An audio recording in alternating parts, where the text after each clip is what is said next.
Bilirsiniz, biz hamımız hər gün danışırıq, yazışırıq, ünsiyyət qururuq da, yəni.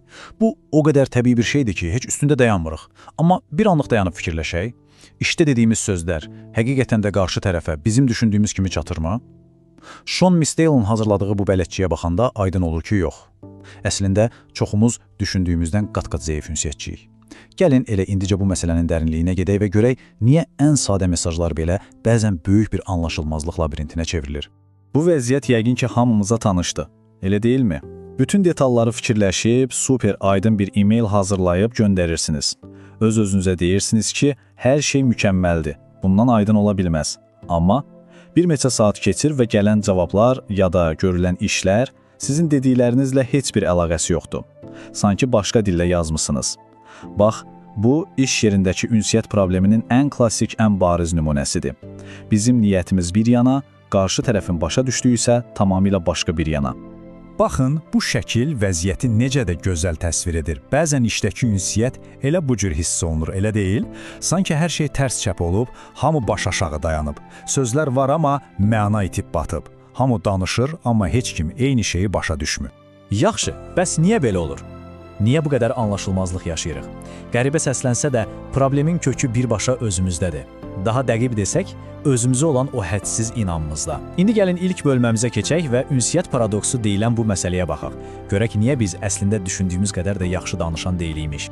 Gəlin bir anlıq özümüzə güzgü tutaq. Baxın, qarşımızda bir neçə acı həqiqət var.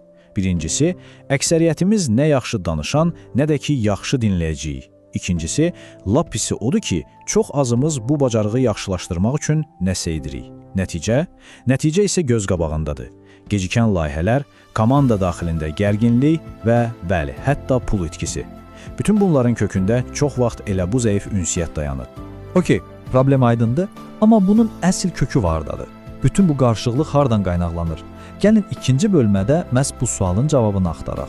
Sən demə, bütün bu anlaşılmazlıqların təməlində bizim heç fərqində olmadığımız bir şey durur, beynimizdə avtomatik yaranan və demək olar ki, heç vaxt sorğulamadığımız gizli fərziyyələrimiz.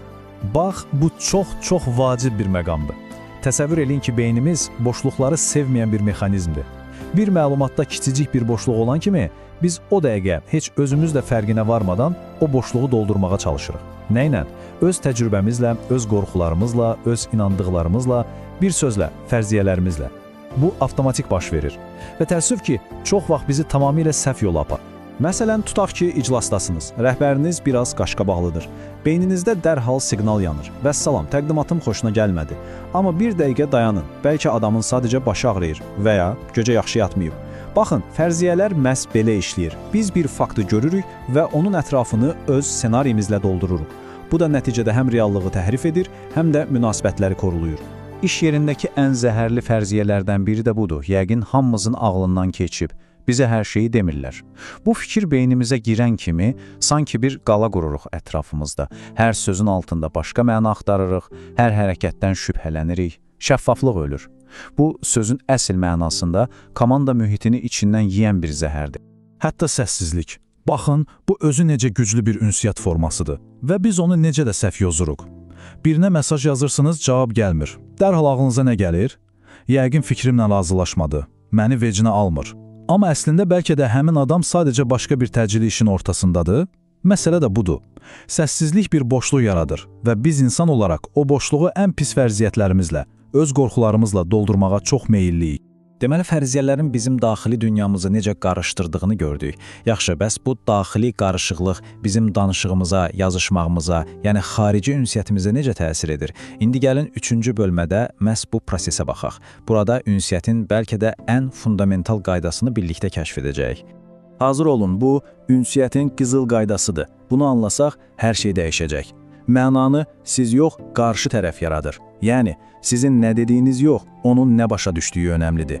Siz elə düşünə bilərsiniz ki, dünyanın ən aydın cümləsini qurmusunuz. Amma o cümlə qarşı tərəfin beyninə girəndə onun təcrübə, bilik və bəli, fərziyyə filtrindən keçir və tamamilə başqa bir mənaya çevrilə bilər. Bu nə deməkdir? Bu o deməkdir ki, əsl ünsiyyətçi olmaq üçün məsuliyyət tək bizdə deyil. Biz həm də qarşımızdakının dünyasını anlamağa çalışmalıyıq. Və biz hər danışanda, hər yazanda əslində belə bir tərəzinin üzərində dayanmışıq. Bir tərəfdə sadəlik, o biri tərəfdə mürəkkəblik. Məsələn, yeni layihəni çox sadə izah etsək, hamı başa düşər. Amma bəlkə də vacib detallar itər. Yox, əgər hər xırda detalı danışmağa başlasaq, bu dəfə də insanlar məlumat bolluğunda boğularaq əsas məqamı itirə bilərlər. Düzgün balansı tapmaq. Bax, əsl məsələ budur.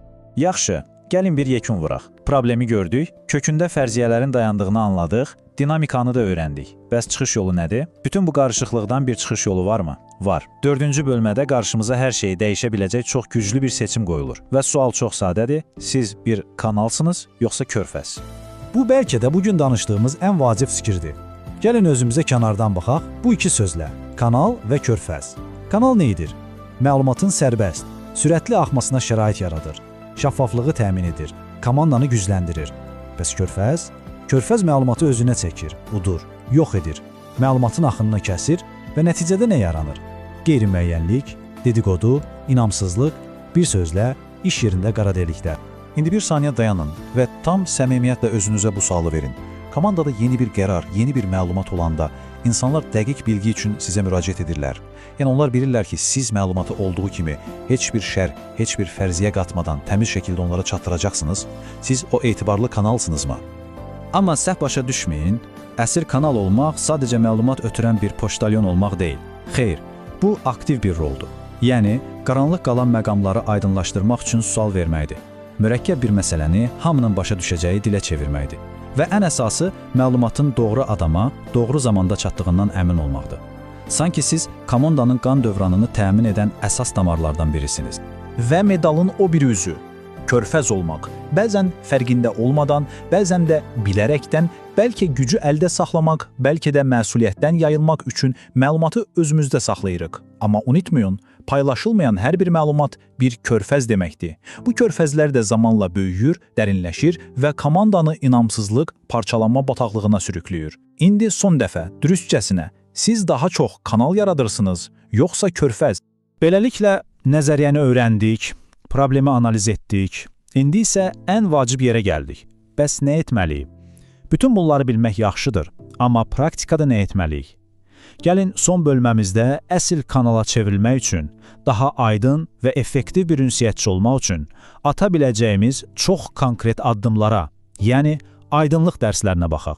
Baxın, bu 4 dərs sizin üçün bir növ kompas rolunu oynaya bilər. 1. Həmişə faktlara əsaslanın, fərziyyələrə yox. Bildiyinizlə danışın, təxminlərinizlə yox. 2. Əgər mütləq bir fərziyyə irəli sürməlisinizsə, açıqca deyin ki, bu sadəcə mənim fərziyyəmdir, fakt deyil. 3. Etimad yaratmaq istəyirsinizsə, mümkün qədər şəffaf olun, məlumatı paylaşın. Və 4. Bir reallığı qəbul edin, siz hamını hər zaman razı sala bilməzsiniz. İnanın mənə, bu 4 sadə qayda sizin iş mühitinizi tamamilə dəyişə bilər. Və bütün bunların içində ən yaxşı xəbər nədir bilirsiniz? Heç kim anadan gəlmə mükəmməl natiq, mükəmməl ünsiyyətçi doğulmur. Bu eyni ilə idman kimidir. Necə ki idmançı məşq edib əzələlərini gücləndirir, biz də şuurlu şəkildə çalışaraq bu bacarığımızı inkişaf etdirə bilərik. Əsas məsələ sadəcə başlamaqdır. İlk addım atmaq.